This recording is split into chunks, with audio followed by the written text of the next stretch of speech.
Well, first today, Arizona and Nevada election workers are still working to tally hundreds of thousands of uncounted ballots. Those ballots could determine control of the US Senate. According to an official, the process can drag on for days. Either Democrats or Republicans can capture a Senate majority by sweeping contests in both states after Tuesday's midterm vote. A split would transform a December 6th runoff Senate election in Georgia into a proxy battle for the chamber. In the fight for the House of Representatives, Republicans are inching closer to the control of the chamber from Democrats.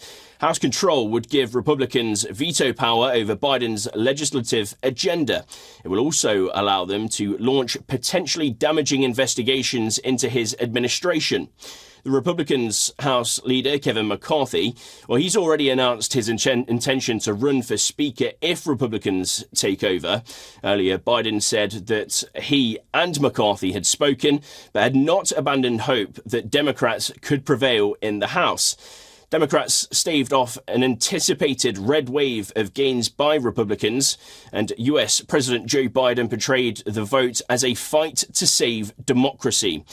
Now, the Democrats labelled Republicans as extremists as they point at the Supreme Court's decision to eliminate a nationwide right to abortion.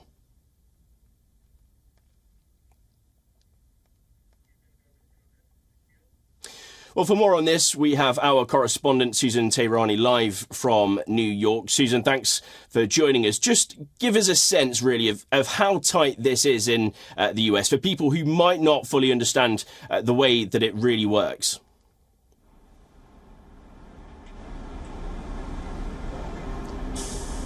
Yeah, well, as you perfectly mentioned, we did anticipate a red wave or a tsunami really before the midterms. That didn't happen. But, you know, a win is a win, and we are anticipating that the Republicans will take over the House. The Senate is a lot more trickier as we are moving forward with the counting, notably in Arizona and Nevada.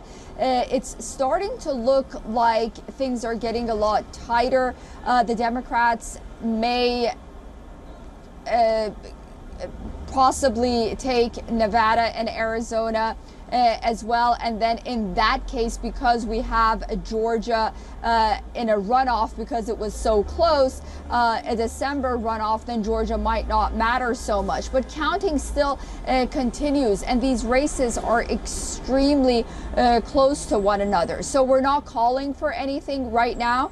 We're going to wait and see. But the votes that haven't been counted in Arizona and Nevada, they are mail-in ballots. They're in blue districts, and the numbers are very close. But, you know, you never say never. We'll wait and see. But as for now, because the House, as you mentioned, is leaning towards Republicans, Joe Biden, his legislative agenda, they are going to face a lot of roadblocks. But, you know, if you ask many analysts, they're going to say this is all about the separation of power, checks and balances.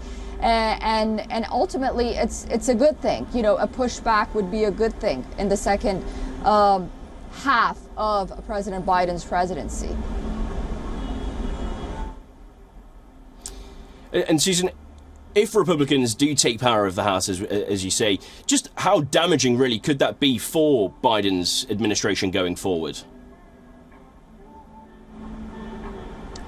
Yeah, you know, they've already mentioned that they want to start investigating a lot of what has happened in the past 18 months. Not to mention, there are a lot of questions about the president's son himself, Hunter Biden, his business dealings with Ukraine, that laptop that's been very questionable. And the reason the president's son is important is because the president himself has been involved in some of these business dealings.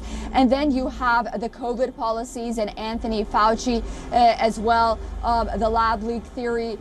Those are issues that they want to bring to the forefront. And then spending. The Democrats have really been overspending in the last 18 months to 2 years, and the Republicans are really going to push back on that as well. So yes, legislatively, and a lot of nominations that the Democrats are going to be putting forth, you know, there's going to be a lot of pushback regarding that.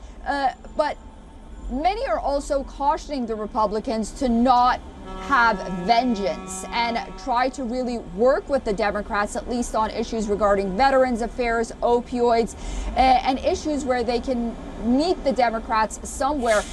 And Joe Biden as well, where, the two parties can work together. This is easier said than done. But ultimately, I think the American people, they went to the polls, and I think that's the message that they sent. They don't want extremes. They want something to get done. Susan, thanks for joining us. That was Susan Tehrani in New York for us there.